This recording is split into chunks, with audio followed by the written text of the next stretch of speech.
এই যে আমি টুপি পরলাম, এটা কি টুপি? কি সুন্দর কোট জুব্বা, সুন্দর দেখা যাচ্ছে না? বলেন মাশাআল্লাহ। কারো সুন্দর চলাফেরা দেখলে কি বলবেন? কথা বলে না, বলেন মাশাআল্লাহ। নাকি হিংসা করবেন? কি সাজটা দিছে। মুমিনের ভালো জিনিস দেখলে কি করবেন? হিংসা করবেন না মাশাআল্লাহ বলবেন? বাড়ি করছে একজন খুব সুন্দর করে, বাড়ি করছে রে, জ্বলবেন না বলবেন মাশাআল্লাহ? মুমিনের আওসাফ হলো কারো ভালো জিনিস দেখে কি করা? মাশাআল্লাহ বলা। আল্লাহ আপনি ওনাকে আরো নিয়ামত বাড়ায় দেন। নাকি ভিতরে ভিতরে জ্বলবেন? হ্যাঁ, জ্বললে কি হবে? নিজের ক্ষতি হবে। এই যে আমি সূরত ধরলাম, এটাকে বলা হয় সূরত। বলেন কি? এই সূরত দেখেই পাগল হওয়া যাবে না। আমি কি বাপসাপ ধরছি? আমার চেয়ে আরো কঠিন বাপসাপ কে ধরে জানেন? আহলে কিতাবের পণ্ডিত যারা ইহুদিদের, এদের পাগড়ি, এদের পোশাক দেখলে আপনি তো ডাইরেক্ট মুরিদ হয়ে যাবেন, কিন্তু আস্থা বেঈমান। এই যে আমি সেজেগুজে বসলাম, এটা হলো শারীরিক সৌন্দর্য, বাহ্যিক সৌন্দর্য, হুসনে সূরত। কিন্তু আমাদের মূল কি? আমাদের মূল হলো সিরাত। বলেন কি? সূরত এক জিনিস, যেটা আমি সেজেগুজে বসলাম, আরেকটা হলো সিরাত। বলেন কি? সিরাত। একটা হলো শারীরিক সৌন্দর্য, আমি যে সেজেগুজে বসলাম এটা কি? শারীরিক সৌন্দর্য। আরেকটা হলো চারিত্রিক সৌন্দর্য। এখন যারা এই টুপি পোশাক পরেন না, তারা বলবেন সমস্যা নাই, এটা না পরলেই চলবে। না, এটা পড়তে হবে। কেন? এটা লিবাসুল ঈমান, এটা ঈমানের পোশাক, এটা সুন্নাতু রাসূলিল্লাহ, রাসূলুল্লাহ সাল্লাল্লাহু আলাইহি ওয়াসাল্লামের সুন্নাত। তাহলে আমাদের মূলটা কি? আমাদের মূল হলো আমার নবীর আওসাফ, আমার নবীর হুসনে আখলাক, আমাদের আকাবিরে আসলাফদের নকশে নমুনা, তাদের রঙে নিজেকে রঙিন করা, চরিত্র সুন্দর করা। এই যে আমি বলতেছি স্বভাব চরিত্র, এটার আরবি হলো খুলুক। এক বচনে খুলুক, বহু বচনে আখলাক। এই খুলুক, স্বভাব চরিত্র যদি সুন্দর না হয়, সমাজ কখনো সুন্দর হয় না। সবাই সাজুগুজু করবে, কিন্তু যতদিন চারিত্রিক নিজের আত্মা, নিজের আখলাককে সুন্দর না করবে, সমাজ কি হবে না? সুন্দর হবে না। এই খুলুক তিন প্রকার। কয় প্রকার? এই যে বলতেছি স্বভাব চরিত্র, এটা কয় প্রকার? তিন প্রকার। খুব সংক্ষেপে বলতেছি। একটা হলো খুলুকে হাসান। খুলুকে হাসান মানে আপনি আমাকে একটা থাপ্পড় দিয়েছেন, আমি ওর সাথে সাথে আপনাকে একটা থাপ্পড় দিয়ে দিলাম, সমান সমান। ওয়াজাযাউ সাইয়্যাতিন সাইয়্যাতুম বিমিসলিহা।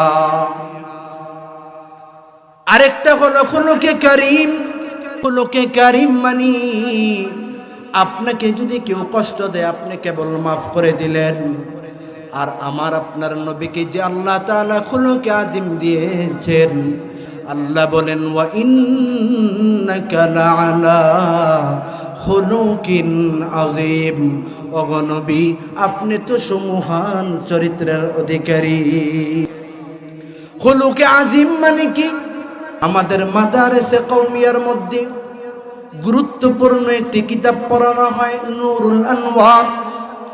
এই নূরুল আনওয়ারের কিতাবের যিনি মুসান্নিফ, লেখক হযরত মোল্লা জিউন রাহিমাহুল্লাহ, তিনি খুলুকে আযীমের ব্যাখ্যা করেন, ওয়াল খুলুকু হুয়া মালিকাতুন ইয়াসদুরু আনহাল আফআলু বিসুহুলাতিন।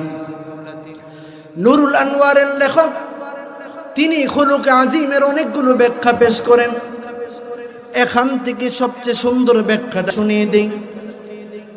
ওই হাদিসের দিকে ইঙ্গিত করে খুলুকে আযীমের ব্যাখ্যা করেন, সিলমান কতাক, তোমার সঙ্গে যে আত্মীয়তার সম্পর্ক ছিন্ন করবে, যে তোমার সঙ্গে সম্পর্ক ছিন্ন করবে, তার সঙ্গে সম্পর্ক বজায় রাখো। ওয়াফু আম্মান যালামাক, তোমার সাথে যে জুলুম করেছে, কষ্ট দিয়েছে, তুমি তাকে মাফ করে দাও। ওয়া আহসিন ইলা মান আসা ইলাইক, এবং তোমার সঙ্গে যে খারাপ আচরণ করে তুমি তার সঙ্গে ভালো ব্যবহার করো। ঠিক এই হাদিসের নমুনাটাই আমার আপনার নবী সরকারে দু আলম হযরতে মুহাম্মদুর রাসূলুল্লাহ সাল্লাল্লাহু আলাইহি সাল্লামের জিন্দেগি ছিল। এই হাদিসের নমুনাটাই সাহাবায়ে কেরামদের জিন্দেগি ছিল। এই নমুনাটাই তাবিঈনদের জিন্দেগি ছিল।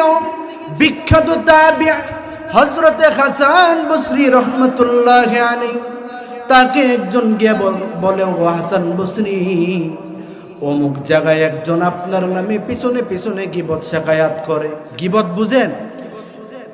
একজনে অন্যায় করছে, খারাপ কাজ করছে, পিছনে দুশ্চর্চা করা, এটা গীবত। আর যদি সেই কাজ না করে থাকে তাহলে এটা হবে কি? অপবাদ।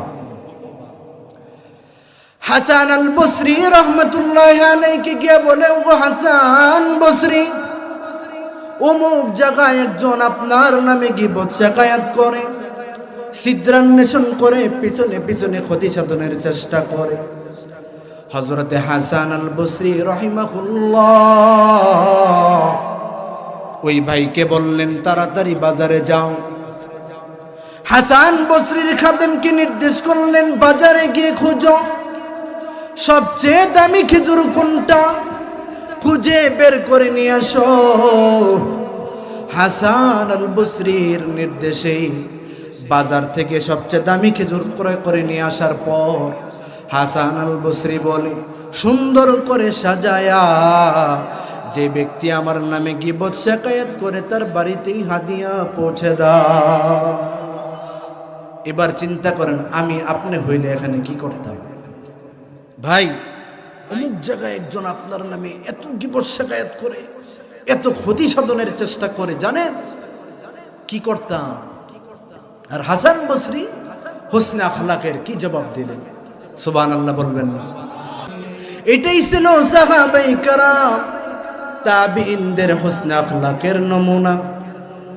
আল্লাহ পবিত্র কোরআন ইরশাদ করেন, ওয়ালা তাস্তাবিল হাসানাতু ওয়ালাস সাইয়্যা, ভালো আচরণ আর খারাপ আচরণ সমান হতে পারে না।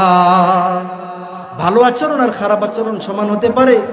আল্লাহ বলেন, ইদফা বিল্লাতি হিয়া আহসান, মন্দের পরিবর্তে উত্তম পন্থা অবলম্বন করো। এর ফলে কি হবে?